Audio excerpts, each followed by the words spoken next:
मर्म का रहस्य। मर्म चिकित्सा वह सूक्ष्म कला है जिसमें शरीर के किसी विशेष बिंदु को सही क्षण पर सही प्रकार से छुआ जाता है ताकि उपचार घटित हो सके। मर्म हमारे शरीर की जन्मजात बुद्धि के द्वार है। इनके माध्यम से हम उस अंतिम लक्ष्य की ओर बढ़ते हैं जिसे आयुर्वेद संपूर्ण स्वास्थ्य कहता है। एक जीवंत, ऊर्जावान शरीर और पूरी तरह जागृत मन।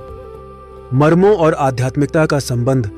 मर्म बिंदु हमारे विचारों, भावनाओं और पूरी देह रचना से गहराई से जुड़े हैं। इसी वजह से मर्म चिकित्सा ध्यान, प्राणायाम, योग और आत्म जागरण की प्रक्रिया में एक शक्तिशाली सहायक बन जाती है। मर्मों पर कार्य मन को शांत करता है, जागरूकता बढ़ाता है और शरीर मन पर जमा हुए तनाव व विषाक्तता को मुक्त करता है, जो चेतना को सीमित करते हैं और हृदय को बोझिल बनाते हैं।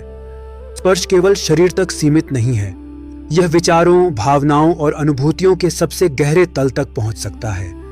एक कुशल वैद्य का प्रेमपूर्ण सजग स्पर्श प्राण के माध्यम से मन तक, मन से बुद्धि तक, बुद्धि से स्मृति तक और अहंकार को भेद कर चित्त के माध्यम से आत्मा तक पहुंच जाता है।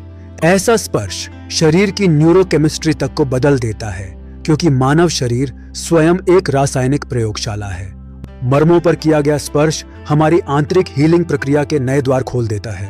मर्म थेरेपी और समाधि मर्म चिकित्सा सोचने, महसूस करने और समझने की क्षमता को बढ़ाती ही नहीं, यह विकल्पहीन निष्क्रिय जागरूकता की अवस्था भी उत्पन्न कर सकती है, जो धीरे धीरे समाधि में बदल जाती है। इस प्रकार मर्म चिकित्सा शरीर, मन और आत्मा इन तीनों का पूर्ण उपचार कर सकती है। महद। शरीर और ब्रह्मांड की बुद्धि सांख्य दर्शन कहता है कि महद यानी ब्रह्मांडीय बुद्धि सृष्टि में व्यवस्था का स्रोत है।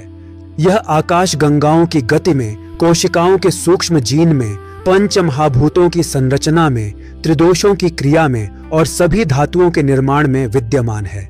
महद का सूक्ष्म स्वरूप हमारे शरीर में मर्म बिंदुओं की सटीक स्थिति में प्रकट होता है। मर्म मज्जा धातु और मनोवाह स्रोतस से जुड़कर ब्रह्मांडीय बुद्धि को शरीर के प्रत्येक भाग तक पहुंचाते हैं। मर्म और प्राण का प्रवाह आध्यात्मिक स्तर पर महद का प्रवाह प्राण कहलाता है। वही प्राण जो जीवन प्रदान करता है, शरीर को चेतन बनाता है और आत्मा को शरीर में टिकने का स्थान देता है।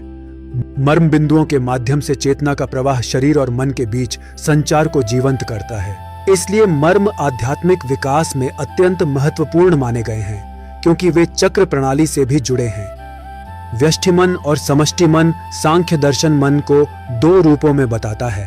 विभु मन जो सार्वभौमिक और अनंत है, और अनुमन जो व्यक्तिगत, सीमित और स्मृतियों से संचालित है। जब व्यक्तिगत मन सार्वभौमिक मन से कट जाता है तब दुख उत्पन्न होता है। मर्म चिकित्सा मनोवह स्रोतस में नए मार्ग खोलती है, जिससे व्यक्तिगत मन अपनी सीमाओं को पार कर अनंत चेतना में विलीन हो सकता है। यह मिलन गहरे रूपांतरण और पूर्ण उपचार को जन्म देता है। अस्पष्ट मन और स्पष्ट मन। जब मन स्मृतियों, इच्छाओं, भय और प्रतिक्रियाओं के प्रभाव में होता है, उसकी दृष्टि धुंधली हो जाती है। मर्म चिकित्सा इस जमे हुए दृष्टिकोण को पिघला देती है, जैसे ठहरी हुई नदी फिर से बहने लगे। स्पष्ट दृष्टि करुणा को जन्म देती है और करुणा प्रेम में परिवर्तित हो जाती है। मर्म और मन शरीर। चिकित्सा शरीर लगातार बदल रहा है। हर महीने नई त्वचा बनती है, 4 दिन में नया गैस्ट्रिक अस्तर और 6 महीने में नया यकृत। परिवर्तन ही स्थायी है। आधुनिक विज्ञान भी अब समझ रहा है कि मन और शरीर दो अलग इकाइयां नहीं हैं। शरीर संकुचित मन है और मन शरीर का ऊर्जा स्वरूप। जैसे विचार वैसा मन, जैसा मन वैसी शरीर की रसायन प्रक्रिया। मनोवह स्रोतस और मर्म मन एक प्रवाहित ऊर्जा है, स्थिर वस्तु नहीं। मनोवह स्रोतस के 3 मुख्य द्वार बताए गए हैं। नाड़ियों के बीच की सूक्ष्म जगह, इंद्रियाओं और मर्म बिंदु।